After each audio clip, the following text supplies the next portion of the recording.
काही काम करताना चांगले करत जावा, कारण की त्याचे कर्म उद्या कदाचित आपल्यालाच येतील. शेकोटी एक भयकथा.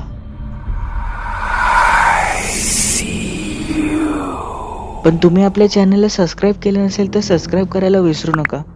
बेल नोटिफिकेशन नक्की दाबा. मयुरी, ऐश्वर्या आणि सोनाली तिघही अगदी घट्ट मैत्रीण. यांचे कॉलेज संपून जवळजवळ 15 वर्ष झाले होते.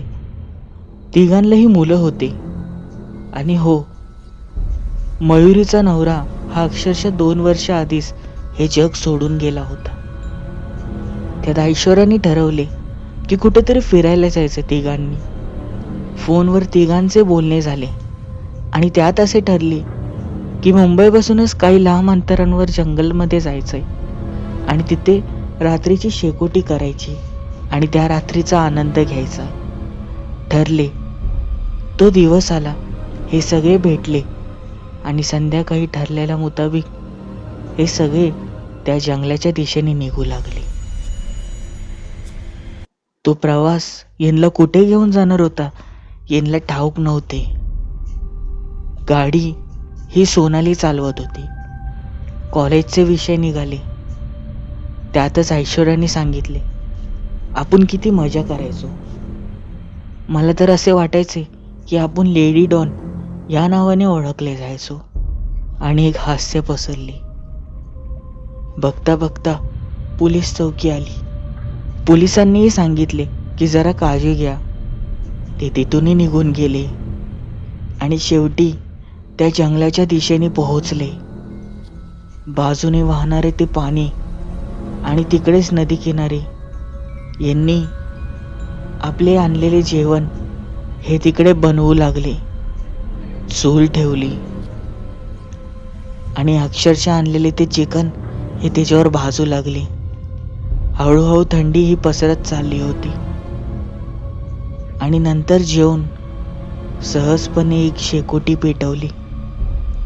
तिथे अवतीभवती हे आपले हात फिरवू लागले आणि नंतर काही गंभीर विषय हे सुरू झाले.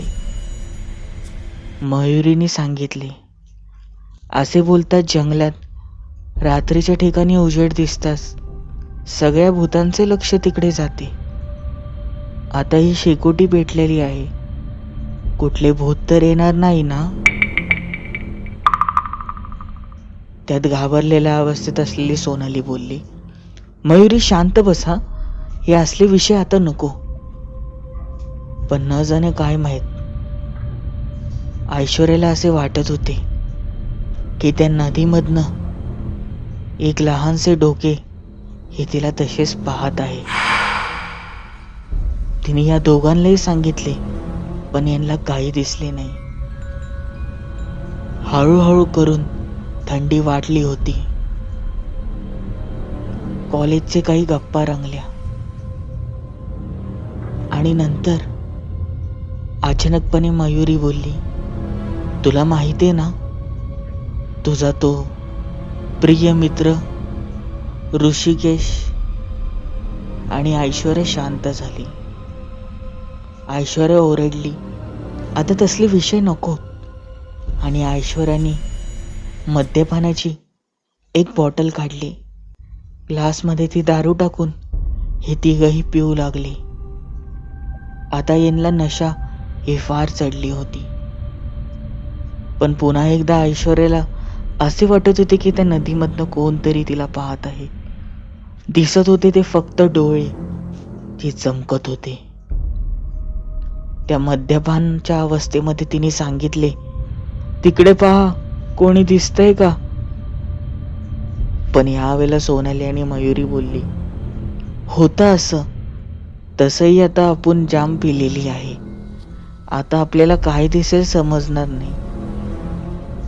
पण सहजपणे सोनाली बोलली, मला वॉशरूम लागली, आता इथे कुठे जाऊ.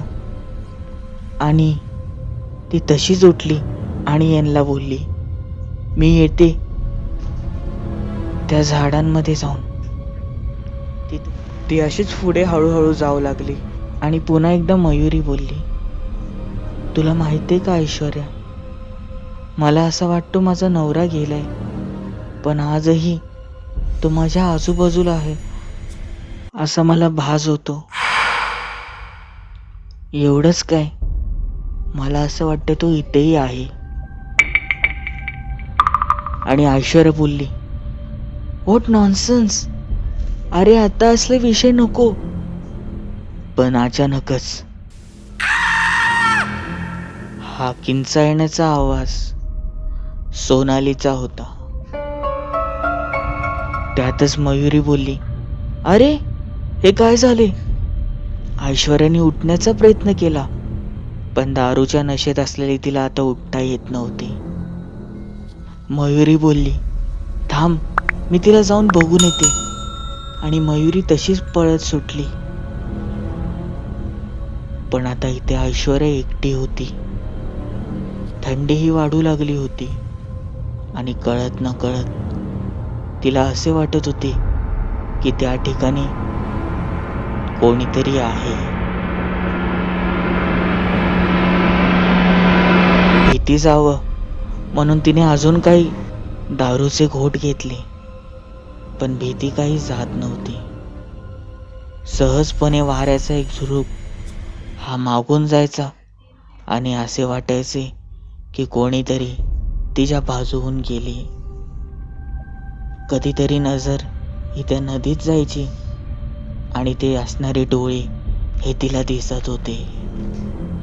बघता बघता आता अर्धा तास निघून गेला होता आणि आता तिने ठरवले की यांना शोधायला जायलाच हवे. ती निघाली, हातात असलेला तो मोबाईल घेतला आणि तशीच हळूहळू निघाली. पत्त्यांचा तो येत असलेला आवाज जिजावरी चालत होती आणि सापाची असणारी ती भीती. मध्ये मध्ये काही पाणी देखील पाहायला लागत होते, पण ती तशीच चालत होती. साधारण 10-15 मिनिटं गेली असती. ती शोधत होती त्या दोघांना आणि तिला एक झाड दिसू लागले. त्या झाडावर असे वाटत होते की काहीतरी आले. ती स्पष्ट बघू लागली आणि त्या झाडावर एका ठिकाणी तिला 2 डोळे दिसू लागले. तिच्या मनात भीती पसरली. तिने स्पष्टपणे लाईट मारली आणि ती त्याच क्षणी खाली पडली आणि जोरात किंचाळली, कारण की तिने पाहिले की त्या झाडाला अक्षरशः मयुरीची मुंडीही लटकवलेली होती आणि त्याच्याच बाजूला सोनालीची.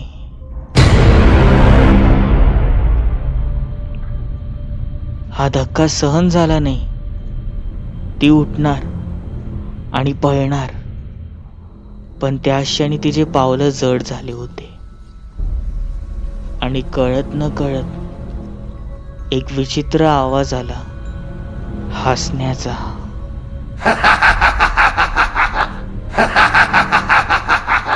घाबरलेल्या त्या अवस्थेत ती बोलू लागली, कोण कोण आहे इकडे, कोण? आणि आवाज आला, मीच ऋषिकेश, हो मीच, मी यांना मारलं. त्यात ऐश्वर्या बोलली, ऋषिकेश तू? त्यात ऋषिकेशचा आवाज आला, मीच ऋषिकेश, हो मीच, मी यांना मारलं आणि आता तुलाही मारणार. आणि ऐश्वर्या बोलू लागली, जाऊ दे मला, सोड. पण ऋषिकेश बोलला, खरंच जाऊ दे, आता तू काय केलंस याचा विचार कर. आणि ऐश्वर्या आठवू लागली की 15 वर्षापूर्वी ऋषिकेश आणि ऐश्वर्याचं एकमेकांवर प्रेम होते. एवढेच नाही तर ते लग्न देखील करणार होते. पण अचानकपणे एक दिवशी, अक्षरशः लग्नाच्या काही दिवसाआधी, ऐश्वर्याने ऋषिकेशला फोन केले आणि सांगितले की आपले पुढे काही होऊ शकणार नाही. पण ऋषिकेशने हे ऐकण्यास थोडा नकार दिला. तो तिच्या घरी जाऊ लागला. पण ऐश्वर्याने तिच्या होणाऱ्या नवऱ्याला सांगून त्याला काही काळ तर शांत केले, पण ऋषिकेशने पुन्हा एकदा ऐश्वर्याला समजवण्याचा प्रयत्न केला. पण चिडत असलेली ती ऐश्वर्या बोलली की मी माझ्या होणाऱ्या नवऱ्याला सोडू शकत नाही, कारण की तो ऋषिकेश एवढा पैसेवाला तर मुळीच नाही, त्याच्यापेक्षा खूप जास्त आहे. मला आयुष्यभर कमवायला लागणार नाही एवढा पैसा आहे त्याच्याकडे. आणि पैशाच्या ज्या अवस्थेमध्ये चूर झालेली ऐश्वर्या तिने आपल्या दोन्ही मैत्रिणींना बोलवले आणि ऋषिकेशला एका हॉटेलमध्ये नेले आणि त्याच्या जेवणात विष मिळवले. त्या विषचा कालावधी हे अक्षरशः 1 दिवसाचं होतं. दुसऱ्या दिवशी ऋषिकेशचे निधन झाले आणि नंतर काही पैसे देऊन काही गावगुंडांनी त्याचे ते प्रेत हे कुठेतरी लपवले. ते कुठे होते ते फक्त त्यांना माहीत. पण यात ऐश्वर्या बोलली, पण तू आत्ता कसा आलास आणि आम्हाला आज का भेटला? आणि ऋषिकेश बोलला, कारण की मला इथेच पुरलं होतं आणि तू आज इथेच आलीस. आणि ऐश्वर्याला आठवले की तिची एकदा आई बोलली होती की जिथे भूताला गाडला असते तो तिथेच अवतीभोवती फिरतो. आणि ऐश्वर्याने इथे येऊन फार मोठी चूक केली होती. ऐश्वर्या तशीच बसली होती, पण क्षणभरातच सोनाली आणि मयुरी यांचे ते डोळे आणि तोंड असलेली ती मुंडकी ही बोलू लागली. तुझ्यामुळे आम्ही मेलो, आता तूही मरणार. आणि ऐश्वर्या त्या दोन्ही मुंडींकडे बघून शांत बसली. कळत न कळत एक हात ऐश्वर्याच्या खांद्यावर आला आणि काही क्षणात ती तिथेच बेशुद्ध पडली. मुळात ती मेलीच. ऋषिकेशचा बदला पूर्ण झाला असे बोलायला काही हरकत नाही, पण आपल्या एका चुकीमुळे कोणाचे जीवन तर उद्ध्वस्त होणार नाही ना, हे मात्र नक्की. विचार करा. कथा कशी वाटली? आवडली असेल लाईक, नसेल आवडली डिसलाईक. तुमचे काही कथा अनुभव असतील तर मला इंस्टाग्रामवर सेंड करा. ID आहे tejas.story. चॅनलला सबस्क्राईब करायला विसरू नका. बेल नोटिफिकेशन नक्की दाबा. भेटूया पुढील भागांमध्ये.